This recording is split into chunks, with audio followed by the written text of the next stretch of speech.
m'appelle Valentine de Villemeur, je suis photographe. J'ai pas mal voyagé et c'est surtout comme ça que j'ai commencé la photographie. J'ai commencé par beaucoup de photos de rue et en ce moment c'est un peu plus aussi à se tourner sur des projets long terme. Donc voilà, ma pratique continue d'évoluer au jour le jour. Ça fait combien de temps que tu fais de la photo et comment tu as commencé ça? Au début c'était vraiment pour le souvenir. J'aimais capturer des détails de voyage, j'aimais pouvoir photographier ma famille. C'était pas du tout esthétique, c'était juste vraiment j'aimais avoir un appareil avec moi et capturer tout ce qui me venait à la tête. Mais après, j'en faisais rien. En fait, c'était ça le truc qui me manquait, c'est qu'est-ce que j'en fais? Parce que je le stockais sur mon ordi, j'avais plein de fichiers de tous mes voyages, mais j'en faisais rien. Je faisais même pas d'album photo. Enfin, j'en ai fait un petit peu quand j'étais un peu plus grande, quand j'étais ado. Mais j'en faisais vraiment rien.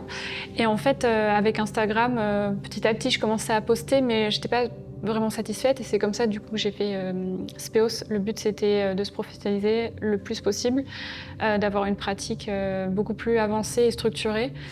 Et donc ça, j'ai décidé de le faire l'année 2019-2020, après avoir fait des études en marketing, donc enfin, lié mais rien à voir avec la photographie. J'avais ce projet de justement être photographe commercial avec une spécialisation en nature morte et culinaire.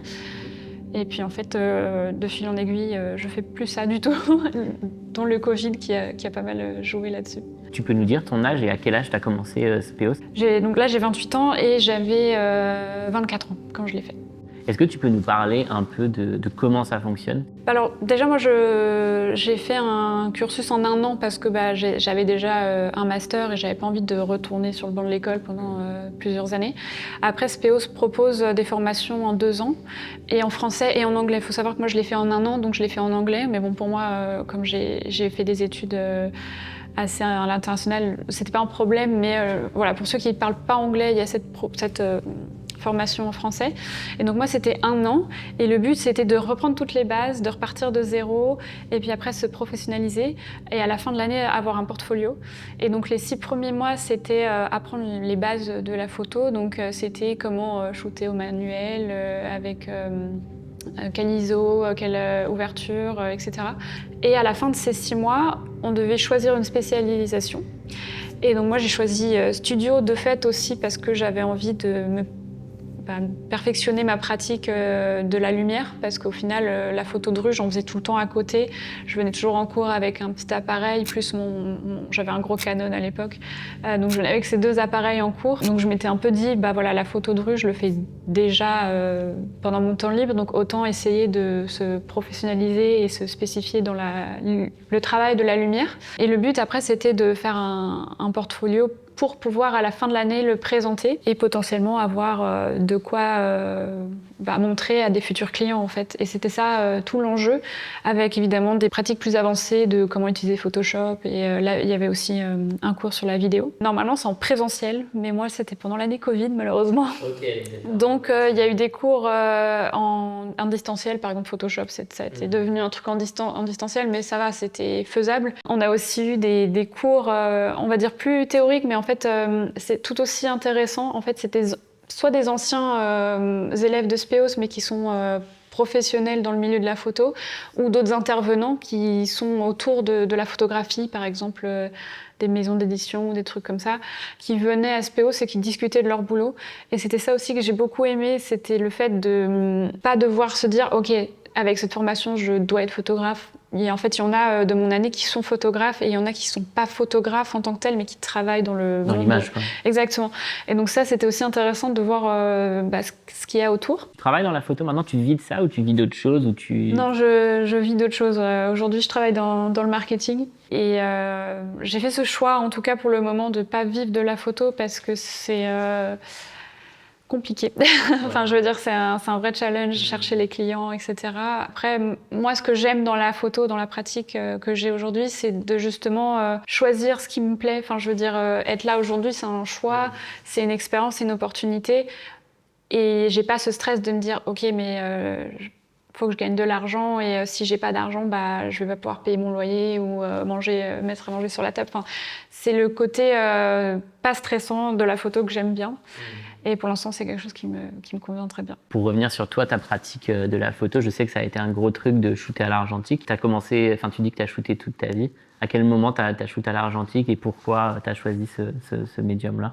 Je crois que j'ai commencé en 2017 ou 2018, je sais plus très bien exactement quand exactement j'ai commencé, mais je sais que ça a dû avoir un impact à cause de toutes ces vidéos YouTube, surtout les fameux américains, tout ce qui est Joe Greer, William Verbeek, et ce genre de personnes, enfin de personnalités qui sont sur YouTube, qui sont très présents là-dessus. Ça m'a donné envie de tester et mon père en fait avait un argentique qui traînait à la maison et donc ça a commencé comme ça. Je lui ai emprunté son appareil. Au début, c'était très chaque photo est précieuse parce qu'on paye chaque image, donc j'avais mon numérique et à côté mon argentique et seulement les photos que je trouvais impactantes, je les photographiais aussi à l'argentique. Et puis quand j'ai fait Speos... Tu doublais? Au début je doublais, ouais. Intéressant. C'est ça. Mais c'était vraiment au tout début. Et après, de fait de faire Speos, le fait de parler avec les profs qui ont une approche argentique dans leur formation à eux, m'a donné envie de un peu faire que ça. Et c'est devenu un peu le challenge aussi pendant cette année, c'est qu'en studio, j'étais beaucoup à photographier au numérique et il fallait que ça aille vite parce que aussi il fallait qu'on rende les devoirs. Tout ce qu'on faisait, c'était pour la semaine d'après, voire 2 semaines après. Donc, entre guillemets, l'argentique n'avait pas vraiment sa place à Speos, mais j'aimais bien ce challenge aussi de me dire, voilà, je vais faire des trucs de mon côté pendant l'année. Donc c'était une manière aussi de séparer, exactement. Et petit à petit, j'ai déménagé après Speos en Italie, à Milan, et puis par la suite à Dublin. Et en fait, pendant ces 2 périodes d'expatriation, j'ai complètement arrêté le numérique en fait. Et c'est là que c'est un peu passé le switch à l'argentique. Tu shootes plus du tout au numérique? Alors là, récemment, j'en ai acheté un. T'as acheté quoi, par curiosité? J'ai acheté un M9. En fait, aujourd'hui, la question de l'argentique, c'est vrai que ça coûte pas mal d'argent en ce moment. Le prix de la pellicule a beaucoup augmenté. Je trouve aussi que c'est pas mal d'avoir un numérique un peu en second plan pour faire tout. J'ai envie de dire mes photos du quotidien, sans un peu de prise de tête. C'est pas mal d'avoir un numérique avec soi. S'il n'y avait pas cette contrainte financière, tu ferais que de l'argentique, tu penses? Ouais, franchement, ouais, c'est vraiment une pratique que j'aime beaucoup et je vois la différence. Enfin, y a plus d'intention, comme chaque image a un coût et on est limité. Enfin, je veux dire, le numérique, on peut appuyer sur le bouton 45 fois, on est sûr d'avoir une photo qui est bien, quoi, alors que le rendu est important pour toi, des pellicules? Ouais, le rendu est très important, sachant que je sais éditer des photos, mais j'aime pas. C'est pas le truc que j'ai envie de passer. C'est pas le truc que j'aime bien faire. Et du coup, le rendu de la pellicule, pour moi, est très important. T'as des pellicules de choix? Oui, j'ai des pellicules de choix et c'est un peu banal, c'est du Portra, peu importe, 160, 400, 800. Il y a aussi cette limitation dans le 120. Il n'y a pas beaucoup de différentes marques, donc la couleur, c'est souvent du Kodak. C'est vrai que je ne shoote pas beaucoup, enfin même pas du tout en noir et blanc. Donc, C'est quoi pour toi la couleur quand tu shootes? Pourquoi le noir et blanc t'attire pas ou pourquoi la couleur t'attire autant? En fait, c'est pas que ça m'attire pas, parce que quand je vais dans des expos et que je vois, même sur Instagram, je vois des images en noir et blanc, je sens une certaine attirance. Enfin, c'est quelque chose que j'aime beaucoup, mais quand moi je le fais, je trouve ça pas. Il n'y a pas ce truc que les autres ont quand ils shootent à l'argentique en noir et blanc ou même au numérique d'ailleurs. Je trouve ça très beau, mais j'ai l'impression de pas avoir l'œil qu'il faut pour le noir et blanc. Et les peu de fois où j'ai mis une pellicule noir et blanc dans mon appareil, j'ai vu une super scène, mais c'est les couleurs en fait qui m'attirent. Et en noir et blanc, il n'y a plus ça, quoi. Donc ça fait juste une image banale. C'est vraiment l'attirance à la couleur. De base, je faisais beaucoup aussi, quand j'étais plus jeune, des photos de détails et de jeux de couleurs, de lumière aussi. Et c'est ça qui m'attire en fait. Et donc je pense que pour moi, la couleur, c'est de là que ça part en fait. C'est important pour toi le matériel dans ta pratique? C'est un truc que t'aimes ou bien tu t'en fous un peu? J'ai envie de dire oui et non, parce que j'ai quand même... j'ai un Leica, donc je sais que beaucoup de gens disent que c'est un appareil. Et c'est vrai, hein, c'est un appareil qui n'est pas donné et qui est assez technique aussi. Donc j'ai envie de dire oui et non. Oui, parce que moi j'aime beaucoup cet appareil et quand j'utilise un autre appareil, je suis complètement perdue. C'est quel le Leica que t'as en argentique? J'ai un M6, un M3 et j'ai un Leica 3. Et celui-là, j'utilise plus occasionnellement vu qu'il est beaucoup plus vieux et technique. C'est un super appareil pour justement être discret dans la photo de rue, c'est très important. Moi, j'aime beaucoup le fait qu'il soit complètement manuel, mais c'est vrai que non, ça n'a pas d'importance aussi que y a des gens qui font des photos avec leur téléphone ou des appareils photo qui ont une dizaine d'années. C'est pas un critère d'une belle photo, mais je suis attachée à mon matériel parce que c'est une habitude. Mais après, je pense que si j'étais habituée à un Fuji, je dirais Fuji. Si c'était un Canon, je dirais Canon. Enfin, c'est juste, voilà, moi, j'ai fait ce choix-là de cet appareil-là et je m'y tiens parce que il est important pour ma pratique, quoi. Est-ce que tu faisais toi-même tes tirages est-ce que tu faisais ton dev, ton scan toute seule? Alors, dev, j'ai déjà eu des cours à l'école où j'ai appris à faire, mais je le fais pas moi-même parce que j'ai toujours cette crainte de me dire si je rate mon dev, j'ai raté la photo. Enfin, je perds la photo. En couleur en plus, c'est en tendu. couleur, ouais. Mais par contre, oui, j'ai fait mes tirages moi-même. Merci le confinement qui m'a donné beaucoup de temps libre. Mais ça, j'étais en Italie en fait et c'était super bien parce que l'appart qu'on avait loué, il y avait une sorte de petit KGB au fond. Il n'y avait pas de fenêtres ni de lumière naturelle qui rentrait et du coup je me suis fait mon petit atelier et j'ai trouvé sur le Bon Coin pour 3 fois rien un agrandisseur. Du coup c'est comme ça que je suis tombée là-dedans aussi et j'ai passé des heures entières dans le noir à faire mes tirages. Alors en 35 parce que l'agrandisseur pour faire les tirages en 120 c'est un gros bazar. Du coup c'était hyper intéressant et je trouve aussi ça a une certaine intention dans ma pratique parce que je me disais tiens ok quelle photo vaut le coup d'être imprimée parce qu'il y a qu'est-ce qui vaut le coup d'être fait, d'être pris en photo, mais après qu'est-ce qui vaut le coup d'être imprimé et ça m'a aussi beaucoup aidé dans la photo de rue à me dire ok est-ce que ce sujet ou cette scène est intéressante quoi. Tu fais de la photo en groupe avec d'autres photographes, c'est un truc échanger avec d'autres photographes que t'aimes bien ou... C'est pas un truc que j'ai l'habitude de faire, mais entre guillemets, je me force à le faire un peu plus parce que, au final, la photo, c'est très solitaire. Et je trouve ça hyper intéressant en fait, d'échanger. Et le fait d'avoir une certaine créativité, d'aller dans les musées pour trouver de l'inspiration, en fait, échanger avec d'autres photographes, ça m'inspire de plus en plus. Donc c'est quelque chose que... Voilà, je me force à faire un peu plus parce que je suis assez, assez réservée de base et je suis assez... je suis plus à l'aise à être dans mon coin en fait et au final c'est marrant de décrire comme ça et de pratiquer la photo de rue où tu as cette potentielle confrontation.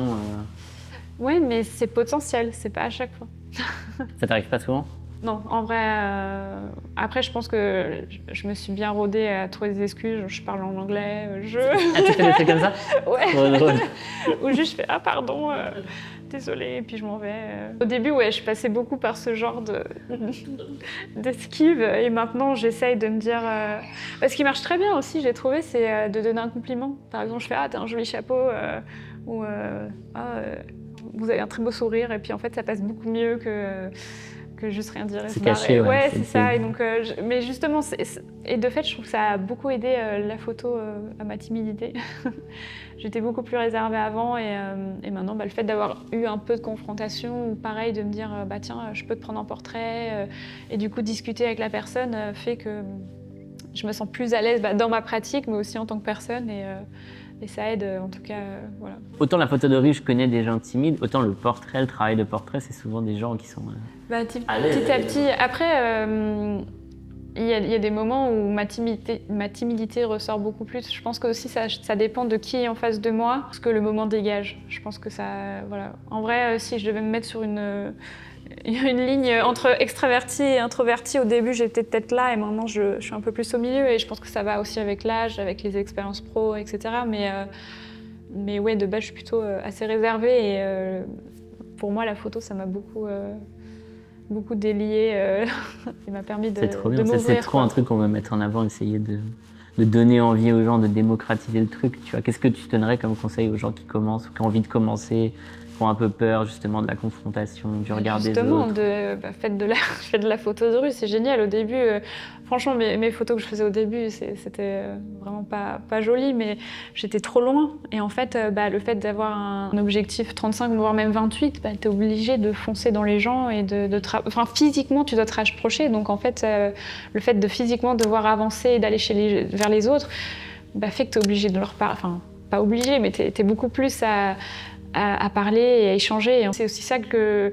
Je pense que ça parle de de toute ma pratique de manière générale, mais le challenge, entre guillemets, si je suis trop posée dans mon truc, je Dans ta sais zone que... de confort, genre. Ouais, dans ma zone de confort, je trouve que c'est plus intéressant et j'aime bien un peu me booster, me donner des challenges quoi, pour évoluer. Et c'est ça aussi que je fais dans ma pratique et que je trouve intéressant et de tester d'autres choses.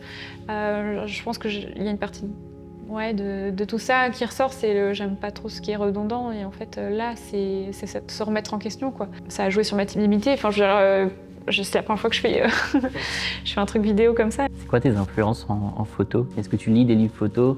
Est-ce que tu as des photographes qui te parlent particulièrement? Ouais, j'en ai pas beaucoup chez moi, mais j'aime beaucoup aller dans les librairies pour aussi regarder autre chose. En fait, c'est ça que je trouve intéressant dans le livre, c'est que oui, il y a des noms qui me viennent en tête, qui m'attirent, mais je vais aussi regarder qu'est-ce que je connais pas, ne serait-ce que dans le portrait, par exemple. Je connais pas beaucoup de photographes dans le monde du portrait, mais c'est très intéressant. J'adore aussi faire les expos. Il y en a une qui t'a marqué en particulier? Il y en a beaucoup. Mais la fondation Henri Cartier-Bresson, ils ont fait Stephen Shore et j'ai beaucoup aimé. Et celle juste avant que j'ai adorée, c'est Alessandra Sanguinetti. Je crois que c'est deux cousines qu'elle a photographiées pendant plusieurs années. Et en fait, on voit l'évolution de ce lien. Et moi, j'adore le format carré aussi. Donc, T'en fais un petit peu? oui, justement, le moyen format.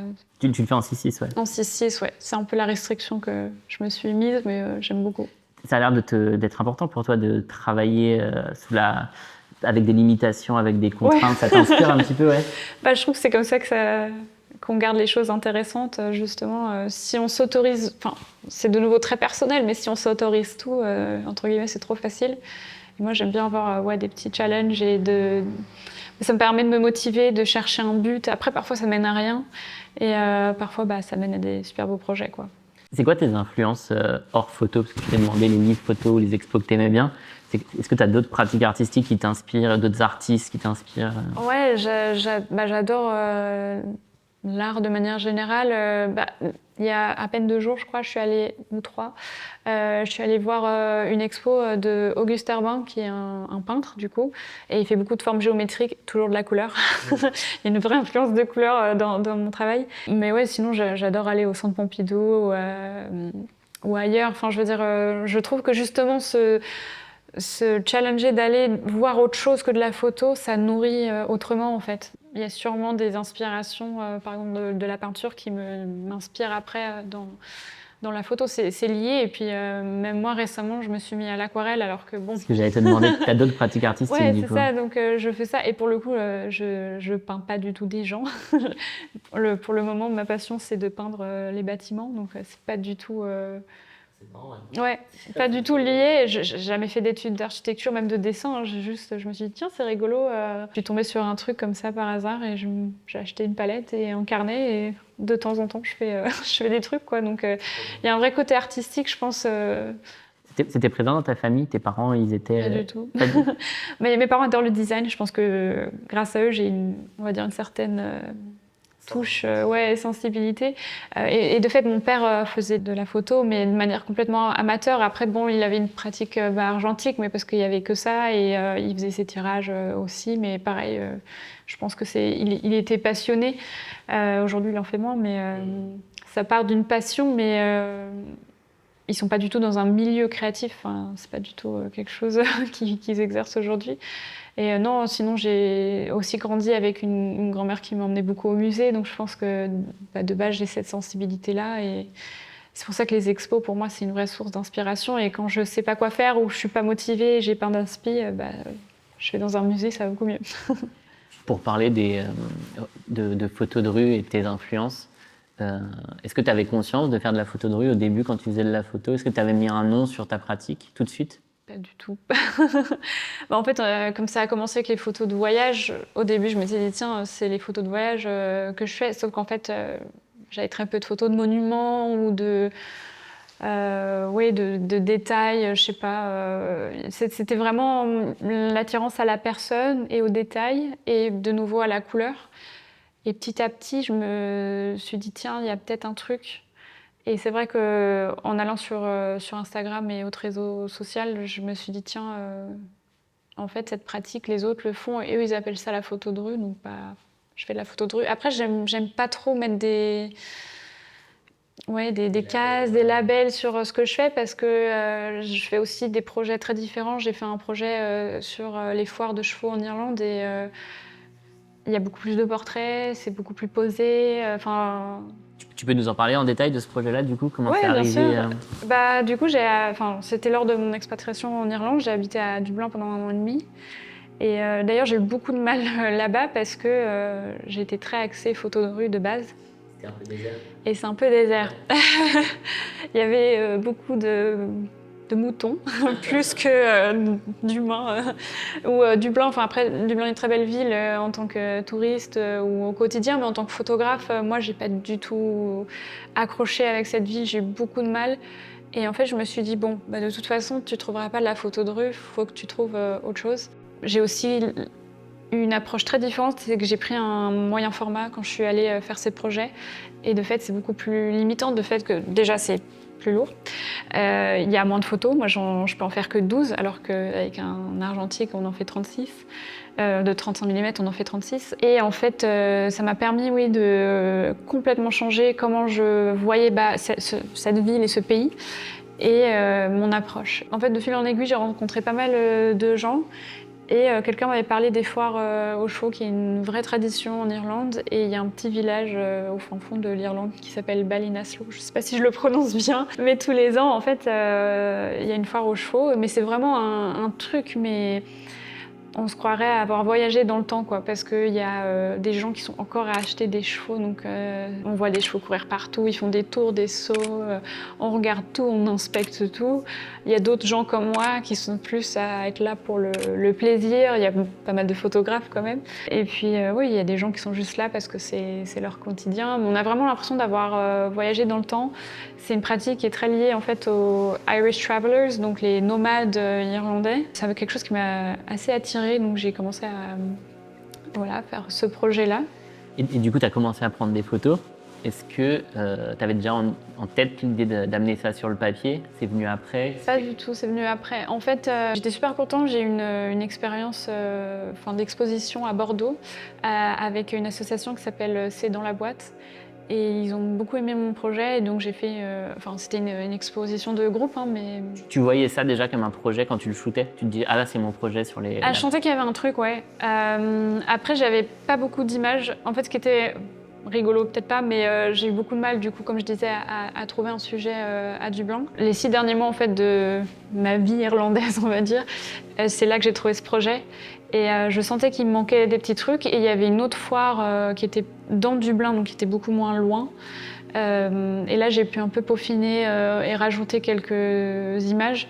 Et j'ai aussi essayé de capturer un peu des scènes de la ville, pour pas que avoir des chevaux et que des portraits. Je voulais aussi un peu montrer l'aspect rural en fait de l'Irlande, parce que bon, Dublin évolue beaucoup et se modifie beaucoup du fait qu'il y a tous les GAFA qui arrivent, il y a beaucoup d'expats comme moi qui sont habités là, donc Dublin change et évolue beaucoup, mais l'aspect rural du reste de l'Irlande en fait est vraiment comme sur les images, quoi. Donc c'était un peu le but aussi. Donc j'ai un peu peaufiné ça juste avant de partir. J'ai eu du mal à me dire ok, quelles images vont avec lesquelles. Et c'est justement dans cette exposition à Bordeaux que j'ai pu mettre les bonnes images ensemble. Et c'était une très chouette expérience parce que du coup, je suis allée plusieurs jours là-bas pour aider. C'est comme si une association, il fallait mettre la main à la pâte. Mais c'était super sympa parce que du coup, j'ai vraiment pu échanger sur ok, quelle image va avec laquelle, comment on met ça sur un mur.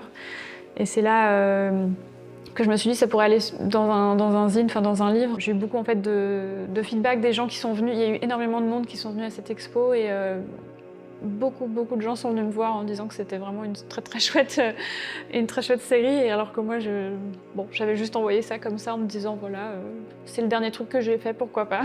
Donc je suis très contente de l'engouement qu'il y a eu. Qu'est-ce que ça t'a fait d'être... parce que la façon dont tu le présentes, c'est comme si... pas que c'était une contrainte, mais tu as fait ça parce que c'était presque le seul truc un peu intéressant, mais que c'est pas ton sujet de prédilection. Qu'est-ce que ça fait de travailler sur un sujet qui n'est pas presque ton premier choix, tu vois ce que je veux dire? Ouais, En fait, j'ai vu le potentiel au bout d'un moment. C'est ça qui m'a aussi motivée à continuer et à postuler à des appels à candidature, à des possibilités d'exposition et tout. Et sinon, j'ai trouvé ça très challengeant en fait, parce que la photo de rue, je faisais ça comme ça. Je voyais qu'il y avait du bon retour. J'avais sur Instagram pas mal d'échanges avec des gens. J'ai eu des opportunités de podcast et autres trucs. T'as gagné des prix et t'as eu des publications aussi pour ton travail un petit peu. Oui, c'est ça. Et donc en fait, j'avais envie de dire, bon, je suis pas la meilleure photographe du monde, hein, mais je veux dire, je sentais que j'avais déjà un peu, coché une case, acquis des choses dans la photo de rue, et j'aimais bien ce nouveau challenge justement. Au début, j'ai eu beaucoup de mal à me dire, ok, mais j'ai l'habitude de faire ça, je fais quoi. Il y a rien à Dublin. Enfin, en tout cas, il y a beaucoup de photographes qui trouvent leur compte, hein, mais moi, j'ai eu beaucoup de mal. Et en fait, je me suis dit, bon, t'as le choix, Valentine, soit tu fais rien, enfin tu fais moins, soit tu trouves autre chose. Et cette remise en question, en fait, m'a fait beaucoup de bien. Et je me suis rendu compte que les deux pouvaient coexister. Et au final, ça me fait du bien d'avoir des projets plus long terme. Ça a fait changer ton approche sur ta photographie. Maintenant, c'est Ouais, quelque chose que tu veux faire, des projets construits. Exactement, oui, c'est ça. Et la photo de rue, c'est quelque chose que je vois toujours de manière assez professionnelle, et je continue, on va dire, à chercher des opportunités là-dedans. Mais je sens aussi que je me prends moins la tête, et ça fait du bien aussi de se dire, quand j'ai 5 minutes, ou je sais pas, je vais au supermarché, je prends mon appareil, et il n'y a pas d'ambiguïté. Si je fais des photos, c'est cool. Si j'en fais pas, c'est cool aussi. Mais... T'as une focale de prédilection? J'utilise souvent mon 35 mm, oui. J'avais essayé le 28, mais je trouve que c'est beaucoup trop large. Du coup, non, surtout le 35. La façon dont ce projet est arrivé dans ta pratique, c'est pas que ça t'est tombé dessus, mais t'étais quelque part et c'est arrivé. Et tu dis que ça a fait évoluer ton rapport à ta pratique. Est-ce que maintenant, du coup, tu cherches des projets? Est-ce que là, tu es en recherche? Est-ce que tu as trouvé des trucs? Comment ça a modifié ça? Oui, donc je suis toujours en recherche de projets long terme. En fait, après être partie de Dublin, je suis rentrée à Paris. Ouais, par chance, j'ai trouvé un appart en location dans le 10e arrondissement, donc c'est un quartier indien. Et je crois qu'il y a d'autres pays, mais globalement, c'est cette culture-là. Et en fait, j'ai beaucoup aimé photographier aussi le quotidien de ce quartier. Je m'étais dit, tiens, mais on ne parle pas beaucoup du 10e avec ce fameux quartier indien. Il y a des choses à faire. Et en fait, c'était génial parce que comme j'étais dedans... Bon, après, c'est tout petit, hein, il y a 4-5 rues qui fait la délimitation du quartier indien, mais j'aimais bien cette restriction de me dire, il n'y a que quelques rues. Quand tu as le temps, va photographier le quartier. Et donc, j'ai essayé vraiment de photographier le quotidien. Donc, on peut dire qu'il y a quand même une approche de photo de rue, mais j'aimais bien aussi cette idée de garder cet esprit que j'avais trouvé à Dublin. Donc, pareil, j'ai utilisé mon moyen format.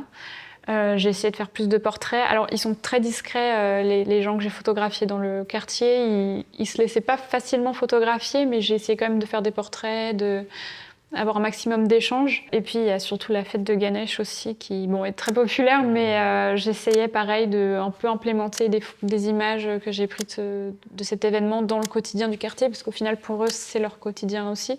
Enfin, ça fait partie de leur vie, de leur culture. Et donc ça, c'est un projet à long terme pour l'instant. Je continue, je sais pas quand est-ce que ça sera fini, où est-ce que ça va mener, mais j'ai déjà eu une opportunité pareil d'exposer à Arles. Alors pas pendant les rencontres d'Arles, mais c'est un autre festival qui s'appelle Festival Impulse. Et mon travail a été exposé à la librairie Actes Sud, donc pareil, c'est une super opportunité, quoi. Ton travail que tu es en train de faire sur la communauté indienne, peut-être à Paris, est-ce que ça te donne envie d'aller en Inde pour développer ça encore plus? Oui, carrément. En vrai, j'aimerais beaucoup y aller.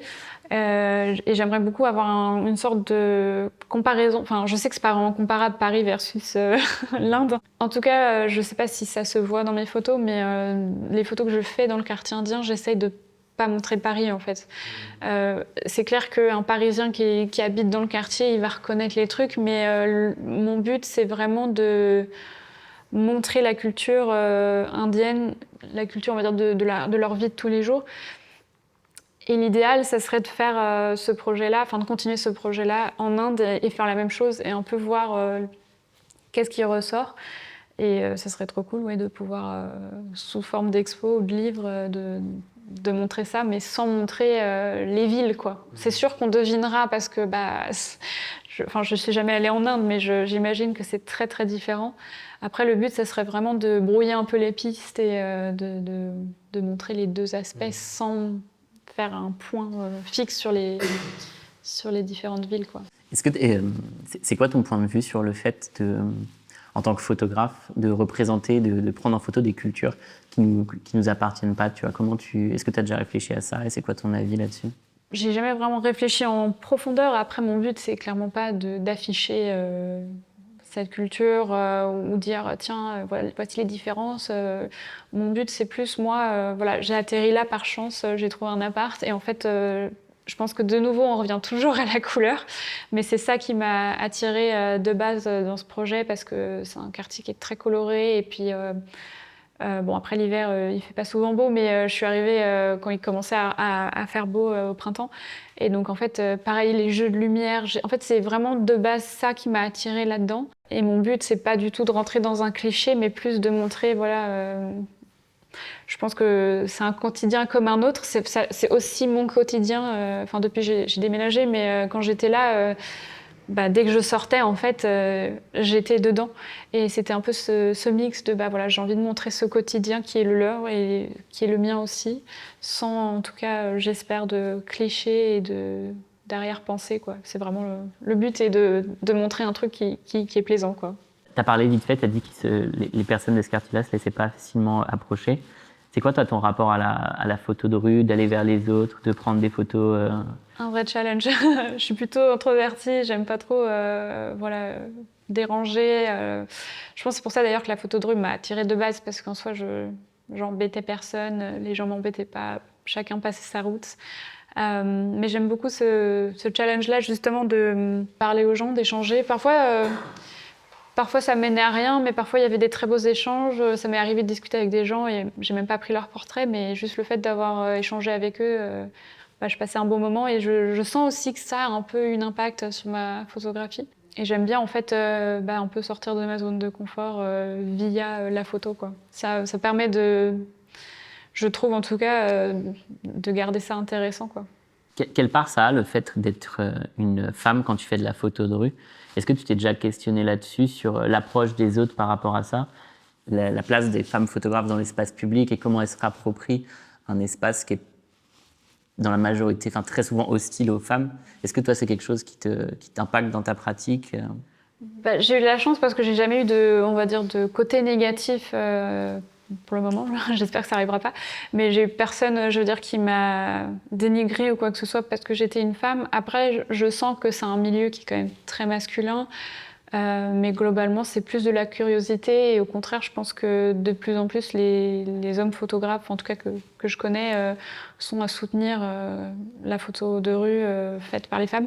Enfin, pour moi, personnellement, ce que je trouve intéressant, c'est la photo. Après, que ce soit un homme ou une femme qui l'a prise, pour moi, ça devrait pas avoir d'importance. Le but, c'est d'échanger entre passionnés, quoi. Donc, voilà. Mais après, c'est vrai que je sens qu'on est une minorité, mais que ça est en train de changer et que justement, on a de plus en plus de place et qu'on est prise au sérieux. Et ça, quand même, c'est important, je trouve. Je sais pas si tu veux parler de ta vie privée ou quoi, mais ça a changé quelque chose d'avoir un enfant dans ta pratique de la photo? Ouais, aussi, j'ai un projet qui est très très personnel, que j'ai très peu montré sur les réseaux, mais j'ai déjà gagné 2-3 trucs avec, et donc on l'aperçoit dans les stories de temps en temps.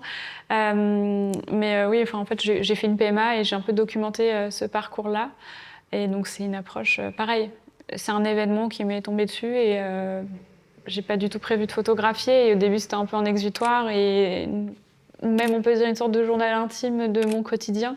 Je montre ça alors que de base, je fais pas du tout des autoportraits ou des trucs très personnels. C'est un truc qui t'a aidé à travers quand tu vivais ça et tout, ça t'a... Ouais, clairement. Mais pareil, alors je suis pas du tout une bonne écrivaine, mais pareil, mettre à écrit ce que je ressentais à tel moment, ça m'a fait beaucoup de bien. Et en fait, c'est parti du problème, en tout cas, que j'ai vu. Et bon, après, je peux pas être partout, mais j'ai trouvé très peu d'images sur ce qu'un couple pouvait vivre dans un parcours comme celui que j'ai vécu, d'un parcours PMA.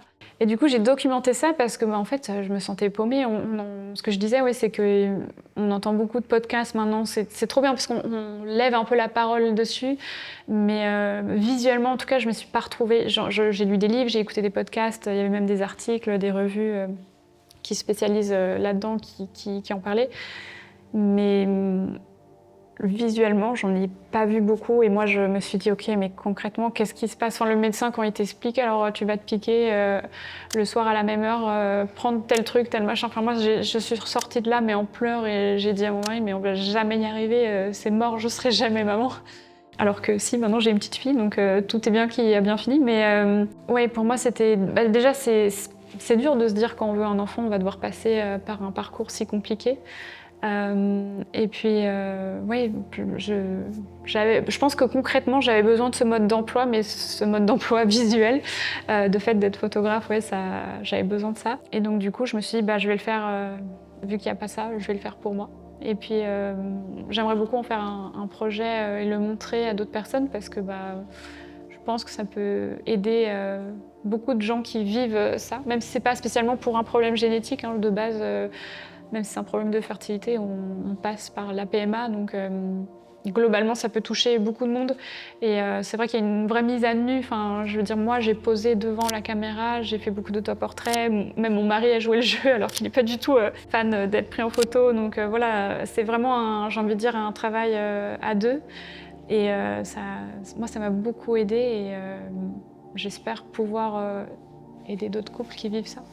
C'est trop bien, trop intéressant sur le pouvoir de la photo, et pour soi et pour les autres. Comme quoi, c'est une pratique qui, on l'a fait pour nous et après, on n'est plus en possession et potentiellement ça touche d'autres gens. C'est ça, c'est exactement de là que ça part. Et je me dis, mais si un jour je peux aider ne serait-ce qu'une personne, mon job il est fait. Et comme la photo, mon projet que j'ai fait en Irlande, je suis un peu tombée là-dedans. Et en fait, je ne sais pas si je continuerai à photographier ma vie personnelle autant comme ça, mais en tout cas, c'était un parcours dans ma vie perso et du coup de photographe qui m'a fait beaucoup de bien. Et pareil, j'ai découvert un autre monde en fait que je n'avais jamais abordé avant. Donc c'est ça aussi que je trouve intéressant dans la photographie en fait, c'est qu'on peut se renouveler à 1001 reprises quoi. Est-ce que tu peux raconter un peu ce que ça a été le process d'édition de ton zine, comment ça s'est passé et ton rapport au papier vs, tu vois, un peu le côté numérique qu'on a tous maintenant? De base, je pense que ouais, l'argentique pour moi a un lien avec le fait que faut le toucher. C'est un objet physique. Enfin, il y a le négatif. Puis quand je faisais mes tirages, il y a le papier. Pour moi, c'était vraiment quelque chose d'important. Et c'est comme ça que je me suis dit, oui, ce projet que j'ai fait en Irlande devrait être sur le papier. Après, j'ai jamais eu d'expérience auparavant dans l'édition, donc j'avais demandé à Cédric Roux, qui est du coup un ami, je lui ai demandé voilà, est-ce qu'on peut faire ça ensemble, est-ce que ça te plairait? Et tout de suite il a dit oui, et du coup on a collaboré là-dessus. Et de fait, comme lui il a déjà publié 2 livres, il s'y connaît un peu plus que moi. Et j'ai trouvé qu'il avait un œil très différent. Enfin, en fait, déjà quand on publie un livre ou même un zine, ou même quand on fait une expo, on est habitué à ces photos, on les connaît par cœur et moi j'avais un peu cette idée préfaite dans ma tête de tiens, telle image doit aller dans tel ordre et en fait on raconte pas du tout la même histoire. Donc j'ai trouvé ça intéressant déjà de travailler avec lui et puis mettre sur papier. Il y a un peu ce travail de curation comme on parlait tout à l'heure. Il y en a qui sont très très belles à afficher, que ce soit sur son mur chez soi ou dans une expo, mais il y a d'autres images qui pour moi ne vont pas du tout dans le papier et vice versa. Enfin, il y en a qui sont faites pour être mises à plat et d'autres pas du tout. Et en fait, on raconte pas du tout la même histoire que quand c'est sur le papier versus dans une expo ou autre. Et sur Insta, tu t'aimes encore poster sur Insta? C'est quelque chose que tu fais encore? Ça dépend des fois. J'ai de la chance parce que j'ai quand même une petite commu. Après, il y a plus gros que moi, hein, mais je suis assez contente que mon travail est vu par pas mal de personnes.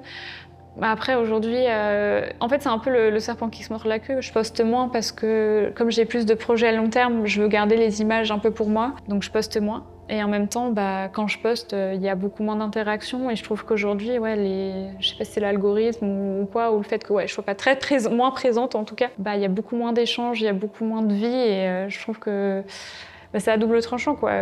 On doit vivre donc de cette photo, hein, que ce soit d'un point de vue monétaire ou juste par passion. Je trouve que la photo vit via les réseaux, mais en même temps les réseaux tuent un peu le truc quoi. Donc, c'est un vrai truc. Je lisais sur Thread les Américains qui parlaient de ça récemment, de garder des photos pour un projet physique. C'est quelque chose que toi, tu veux faire. Ouais, je fais ça justement plus pour mes projets long terme. J'ai plus tendance à poster des photos que je prends dans la Il y a un rue. côté précieux du coup à Il y a un peu garder. ça. Et le côté un peu, j'ai envie de dire exclusif. En ce moment, en tout cas, pour reparler un peu des appels à candidature, je suis plus à envoyer mes projets long terme que mes photos que je fais comme ça dans la rue. Et donc j'ai envie de garder un peu cette exclusivité pour ce genre d'appel à candidature. Comme ça, si jamais j'ai un projet, par exemple d'expo ou quoi, on voit pas les images que j'ai postées sur Insta. Enfin, entre guillemets, il y a ce côté de j'ai pas envie de voir un truc qui est déjà vu. Et voilà, donc garder un peu ce mystère, quoi.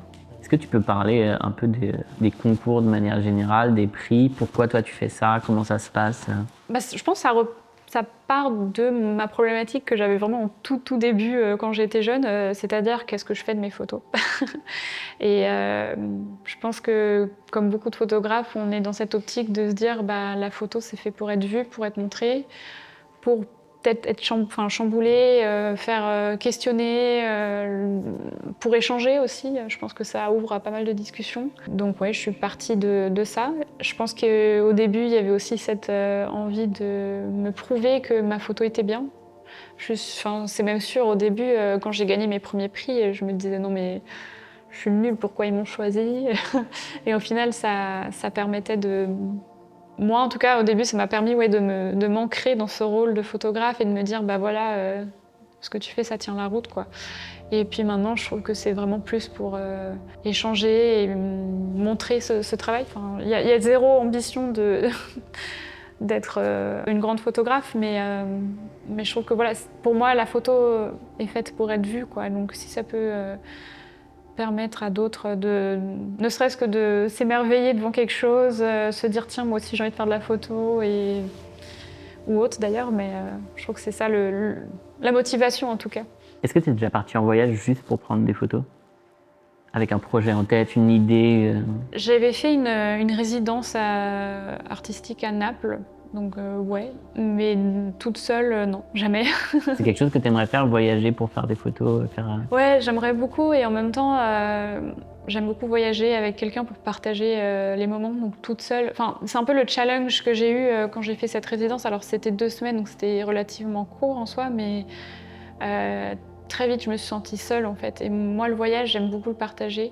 Et puis au final, comme c'était à l'Argentique, pareil, je faisais pas non plus 3000 photos par jour. Et donc il y avait toujours un temps de pause. Et en fait là, je me dis, tiens, je passe un bon moment, mais je le partage pas. Donc pour moi, le partage, c'est très important.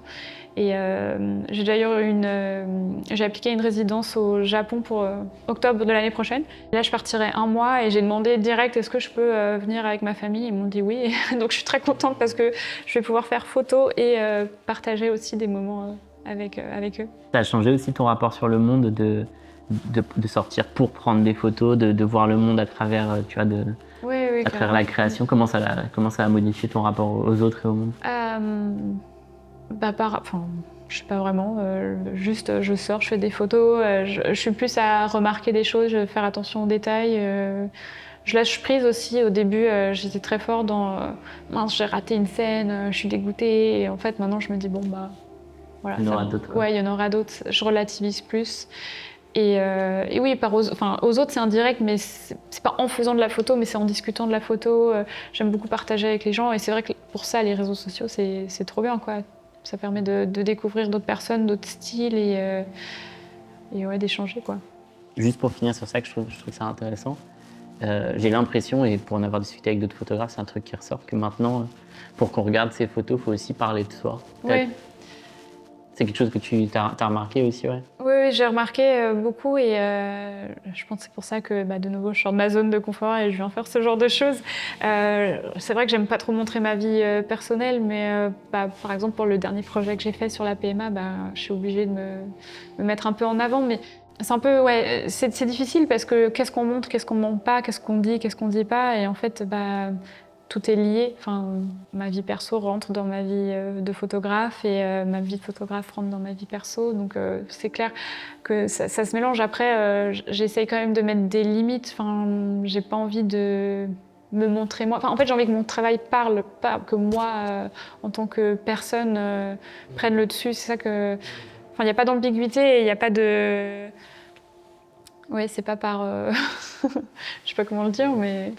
Et du coup, vu que tu as fait un zine, le livre, c'est la suite logique pour toi? T'aimerais faire un livre? C'est quelque chose... J'aimerais beaucoup, ouais. C'est quelque chose qui me tenterait, ne serait-ce que pour l'expérience. Parce que c'est une expérience que j'ai beaucoup aimée et je pense que pouvoir avoir un projet comme ça serait formidable.